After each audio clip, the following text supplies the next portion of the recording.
بسم اللہ الرحمن الرحیم۔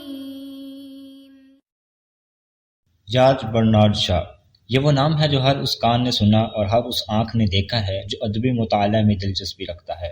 جارج برنارڈ شاہ کا نام دنیا کے کامیاب ترین ناموں میں سر فہرست ہے۔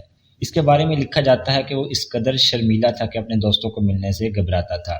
اس کے باوجود وہ اپنے دور کا بہترین مقرر بن گیا۔ دنیا میں ایسے بہت سے کم لوگ ہیں جو اس قدر مشہور ہوں گے کہ ان کے نام کی جگہ اکثر ان کے نام کے ابتدائی حروف استعمال کیے جائیں۔ ان میں سے آئرلینڈ کا ایک باشندہ تھا، اس کے نام کے ابتدائی حروف GBS ہیں۔ میرے خیال میں وہ اپنے وقت کا سب سے نامور ادیب تھا۔ اس کے ناقابل اعتبار زندگی کی کہانی پر ایک ایسی کتاب لکھی گئی جس کا عنوان بھی اس کا نام نہیں، فقط یہ 3 حروف ہیں GBS، جارج برنارڈ شاہ۔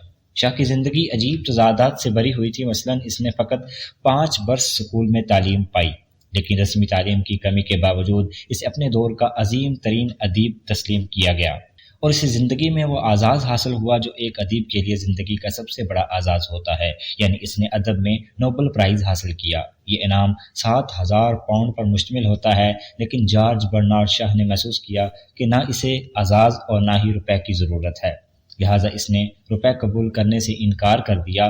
آخر اسے اس بات پر رضامند کیا گیا کہ وہ فقط 1 سیکنڈ کے لیے یہ رقم قبول کر لے اور ایک ہاتھ سے لے کر دوسرے ہاتھ سے اینگلو سویڈش ادبی اتحاد نامی جماعت کے لیے وقف کر دے۔ برنارڈ شاہ کا والد ایک اچھے آئرش گھرانے سے تعلق رکھتا تھا۔ اس کی والدہ نے اپنی ایک امیر چچی کی مرضی کے خلاف برنارڈ شاہ کے والد سے شادی کی تھی، اور اس جرم کی پاداش میں اس کی چچی نے اسے اپنی جائیداد سے عاق کر دیا تھا۔ کنبے کی مالی حالت اس قدر پتلی ہو گئی کہ برنارڈ شاہ کو 15 برس کی عمر میں پیٹ پالنے کے لیے مجبوراً کام کرنا پڑا۔ ملازمت کا پہلا برس وہ 1 پاؤنڈ ماہوار سے بھی کم تنخواہ پر کام کرتا رہا۔ پھر 16 برس سے 20 برس کی عمر تک وہ ایک ذمہ دار خزانچی کی حیثیت سے فرائض منصبی ادا کرتا رہا۔ اس کی ہفتہ وار تنخواہ 35 شلنگ تھی، لیکن اسے دفتری کام سے نفرت تھی۔ اس کی یہ وجہ تھی کہ اس کی تربیت ایک ایسے گھرانے میں ہوئی تھی جہاں علم و فن اور ادب و موسیقی کی شمعیں روشن تھیں۔ 7 برس کی عمر میں برنارڈ شاہ نے شیکسپیئر، بن یان، الف لیلا اور بائبل کا مطالعہ کر لیا تھا۔ جب وہ 12 برس کا تھا تو بائرن، ڈکنز، ڈوما اور شیلے اس کی نظر سے گزر چکے تھے۔ 18ویں برس میں قدم رکھنے سے پہلے وہ 9 وال سٹورٹ مل اور ہربرٹ سپنسر کی نگارشات سے واقف ہو چکا تھا۔ عظیم ادیبوں نے اس کے تصور کو تیز تر کر کے اس کا ذہن عجیب خوابوں کی اماجگاہ بنا دیا تھا، اور وہ اسی سبب اپنے دفتری امور میں بالکل دلچسپی نہ لیتا تھا۔ اس کا تصور تو ادب، فن، سائنس اور مذہب کے حسنزاروں کو اپنا مسکن بنائے ہوئے تھا۔ اپنی 20ویں سالگرہ سے تھوڑا عرصہ پہلے GBS نے خود سے کہا، زندگی فقط ایک دفعہ حاصل ہوتی ہے، میں اسے دفتری الجھنوں کا شکار نہیں ہونے دوں گا۔ لہٰذا 1876 میں وہ ملازمت ترک کر کے لندن چلا آیا، جہاں اس کی والدہ موسیقی کا سبق دے کر گزر اوقات کر رہی تھی۔ وہاں برنارڈ شاہ نے اسے ادبی زندگی کا آغاز کیا جس نے اسے دولت اور دنیا میں شہرت بخشی، لیکن ادب سے روزی کمانے سے بیشتر وہ متواتر 9 برس تک لکھتا رہا۔ اس نے اپنا سارا وقت لکھنے کے لیے وقف کر دیا۔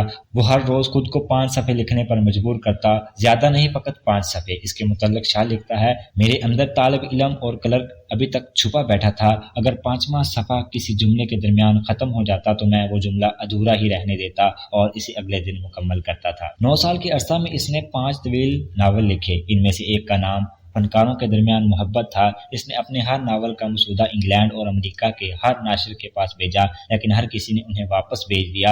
بعض ناشروں نے اتنا ضرور لکھا کہ وہ اس کی اگلی کوشش کو دیکھنا پسند کریں گے، لیکن اتنا ضرور ہے کہ کسی نے اس کی ادبی صلاحیتوں پر نکتہ چینی نہ کی اور اسے یہ نہ کہا کہ وہ کوئی دوسرا کام کرنے لگے تو بہتر ہوگا۔ یہ بات تھی کہ اس کے خیالات ان کی سمجھ میں نہ آتے تھے۔ ان دنوں برنارڈ شاہ کی مالی حالت اس قدر ناگفتہ تھی کہ اس کے پاس اپنے مسودے اصال کرنے کی خاطر ٹکٹ خریدنے کے لیے بھی پیسے نہ ہوتے تھے۔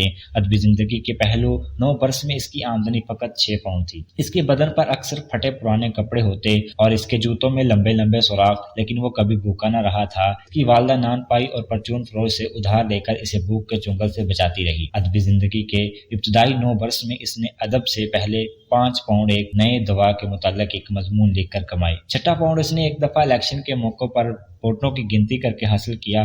تو پھر شاہ زندہ رہنے کے لیے پیسے کہاں سے لیتا تھا؟ اس نے بلا تکلف تسلیم کیا ہے کہ اس کے کنبے کو اس کے سہارے کی اشد ضرورت تھی، لیکن وہ کنبے کی مالی حالت بہتر بنانے کے لیے کچھ نہ کرتا تھا۔ اس کے برعکس وہ کنبے کا دست نگر تھا۔ جیسا کہ شاہ نے خود کہا، میں نے خود کو معاش کے بکھیڑوں میں ڈالنے کی بجائے اپنی والدہ کو ڈال رکھا تھا۔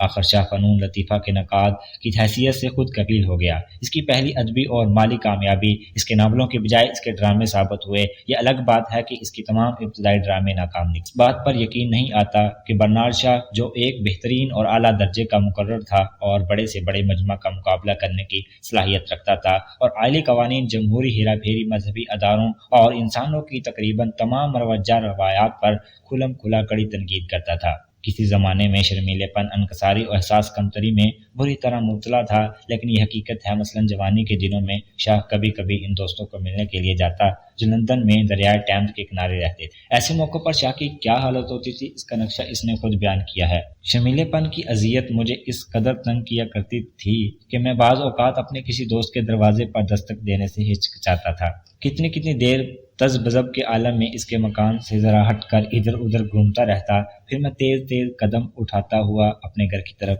چل پڑتا اور راستے میں خود سے کہتا کہ اگر واپس چلے آنا اتنا آسان ہے تو پھر خود کو اذیت میں مبتلا کرنے سے کیا فائدہ۔ بہت کم لوگ جوانی میں مجھ سے زیادہ بزدل یا دوسرے الفاظ میں شرمیلے ہوں گے۔ اس کے باوجود برنارڈ شاہ معاشرے میں اپنے طرز سلوک کے متعلق اس قدر محتاط تھا کہ لندن کی ہر اچھی لائبریری میں اسے ادب زندگی کے متعلق جو بھی کتاب نظر آئی اس نے پڑھ ڈالی، لیکن جس واحد کتاب سے اس نے استفادہ کیا اس کا نام ہے اچھے معاشرے کا لب و لہجہ۔ آخر اس نے اپنے شرمیلے پن اور انکساری پر قابو پانے کے لیے ایک راہ نکالی اور وہ فن تقریر کی ایک کلاس میں داخل ہو گیا۔ پہل چند دفعہ اس نے اس اعتماد کے ساتھ تقریر کی کہ اگلے چند موقعوں پر اسے مجلس مباحثہ کا صدر بنا دیا گیا۔ اس کے باوجود داخلی طور پر اس قدر گھبرا جاتا کہ ایسے موقع پر اس کے لیے اپنی کپاتی ہوئی انگلیوں سے کارروائی کے رجسٹر پر دستخط کرنا مشکل ہو جاتا۔ نوٹس کی عدم موجودگی میں اسے یاد نہ رہتا کہ وہ کیا کہنا چاہتا ہے۔ تقریر کرتے وقت اس کی حالت بڑی قابل رحم ہوتی تھی۔ اس کے باوجود لوگ اس کی باتیں سنتے۔ اپنے شرمیلے پن پر قابو پانے کی اس نے قسم کھا لی۔ لندن میں جہاں کہیں عوامی جلسہ ہوتا وہ وہاں ضرور جاتا اور اگر اسے بولنے کا موقع مل جاتا تو وہ ضرور بولتا۔ پھر ایک شام جب کہ شاہ کی عمر 26 سال کی تھی، اس نے ترقی اور اخلاص کے مصنف ہندی جارج کی تقریر سنی۔ وہ سنگل ٹیکس کے نظریے پر اظہار خیال کر رہا تھا۔ یہ تقریر سننے کے بعد شاہ سیاست کی راہ پر چل پڑا اور وہ فوراً زمین کو قومی ملکیت بنانے کے موضوع پر تقریریں کرنے لگا۔ پھر کسی نے اسے بتایا کہ سنگل ٹیکس کے مسئلے پر کوئی شخص اس وقت تک بحث کرنے کے قابل نہیں ہوتا جب تک اس نے کارل مارکس کی کتاب سرمایہ نہ پڑھی ہو۔ اس کتاب کے مطالعے نے اس کی باقی زندگی پر کیا اثر کیا یہ خود شاہ بتاتا ہے۔ سرمایہ کا مطالعہ میری زندگی میں ایک انقلاب سے کم نہ تھا۔